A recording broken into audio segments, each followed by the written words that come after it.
Je voudrais remercier mon ami Médéric parce que mon message que pendant longtemps je lui ai passé a été entendu.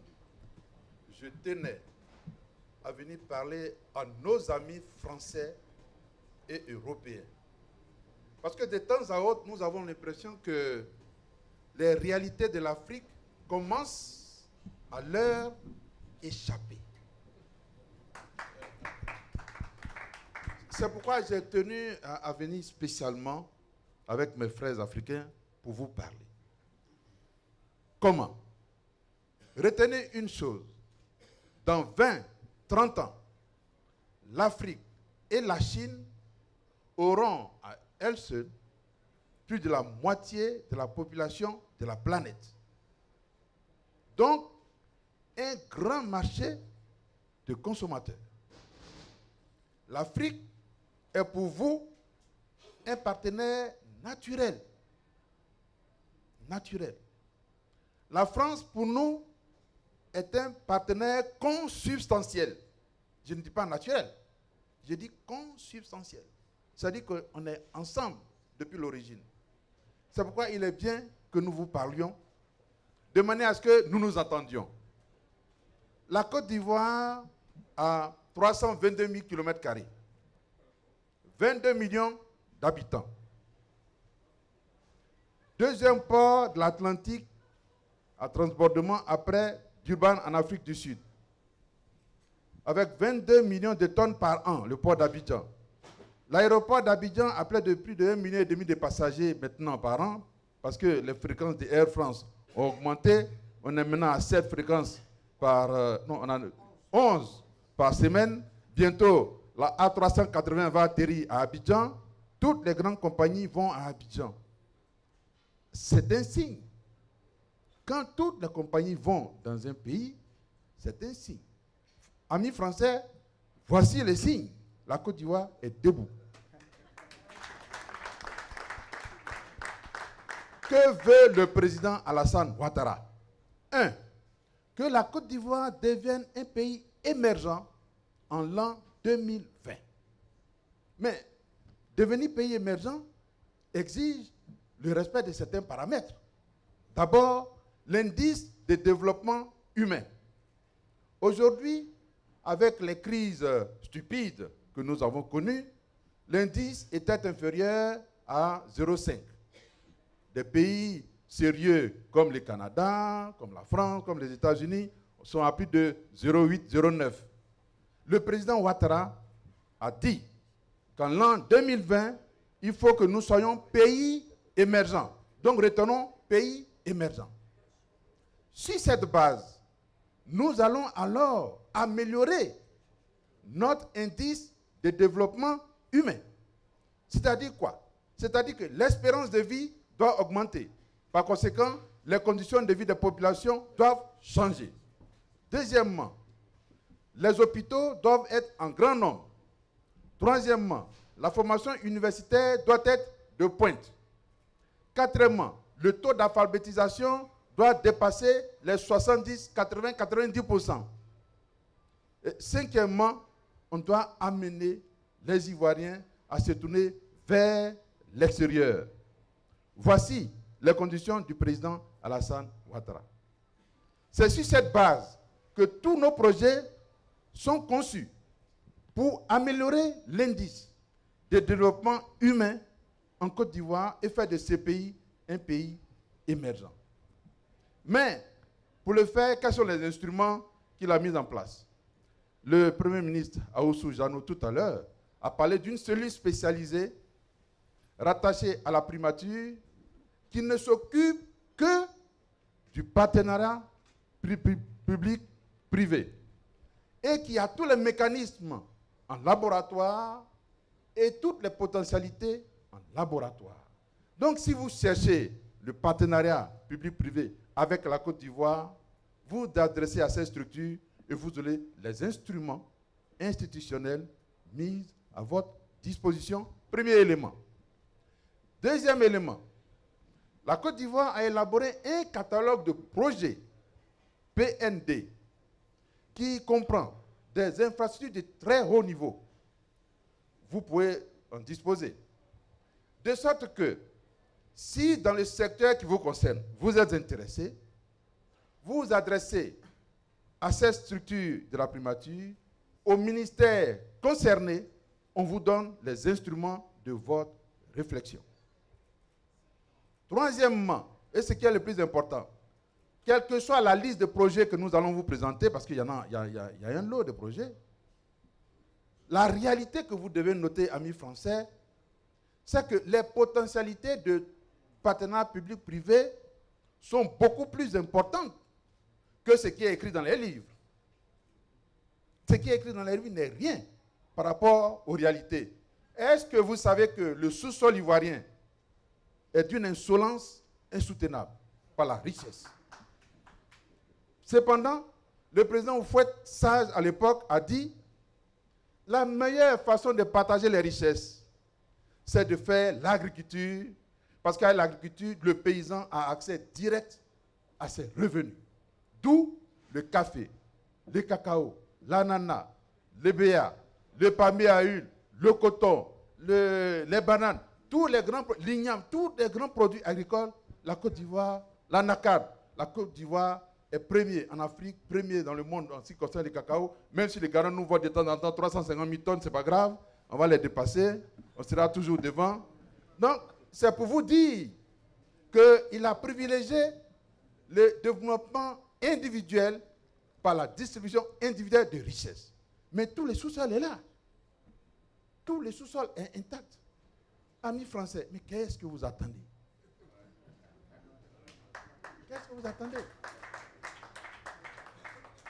Ensuite, en ce qui concerne les autres secteurs d'activité, par exemple, à Abidjan, qui est la capitale économique, nous avons 6 millions d'habitants.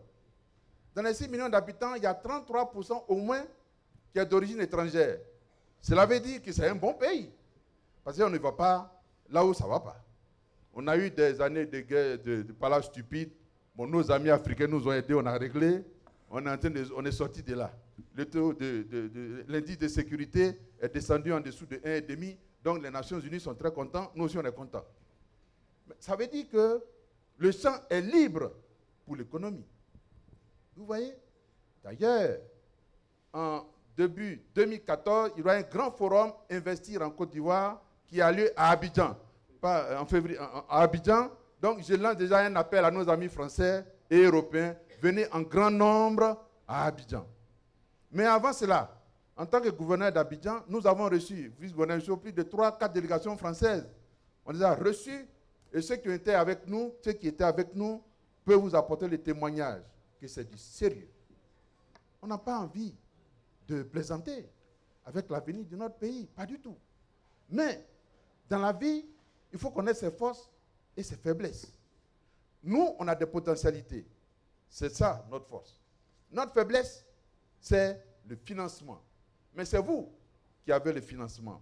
Et la technique aussi, bien que nous ayons des ingénieurs chevronnés, il est toujours bon de travailler avec les autres. Donc, vous avez là de grandes opportunités d'affaires en Côte d'Ivoire et je vais vous citer quelques exemples. Par exemple, toute la baie d'Abidjan, qui fait près de 10 km, nous allons gagner au moins 60 à 70 mètres sur la lagune, comme on a fait à Nice, où j'étais récemment.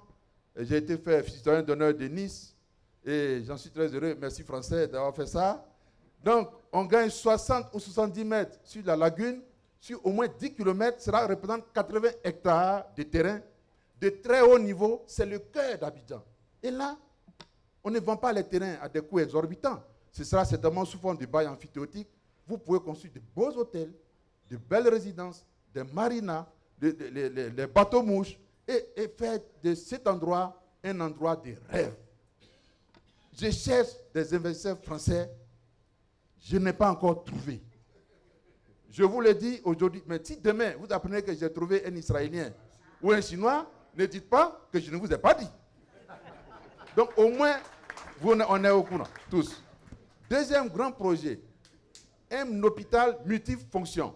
Voyez-vous, dans le monde, il faut reconnaître que chaque pays a ses spécificités. Il y a la médecine chinoise qui a ses qualités et ses faiblesses. La médecine occidentale qui a ses qualités et ses faiblesses, les Américains. Nous, à Abidjan, on veut réunir toutes ces médecines dans un grand hôpital multifonction où il y aura la médecine chinoise, indienne, européenne, américaine, africaine et même la médecine hermétique, pour que chacun se retrouve et qu'on puisse travailler comme il se doit et que tous les investisseurs qui viennent à Abidjan aient un hôpital de référence où se soigner, on ne soit pas obligé de prendre un avion en évacuation sanitaire sur Paris. Troisième grand projet, le parc d'exposition. Vous voyez, ce qui est l'avantage d'Abidjan, c'est que tous nos pays, nos pays frères qui sont voisins, ils nous aiment. Nous les aimons parce que nous sommes ensemble depuis de longues années. Il y a le Conseil de l'Entente avec le Bénin, le Burkina, le Togo. Il y a l'UMOA avec le Sénégal, la CEDEAO. Même si de temps en temps on se rencontre en football, c'est rien, ça c'est du sport. Mais avec tous ces amis, nous avons d'excellentes relations. Tout le monde aime Abidjan.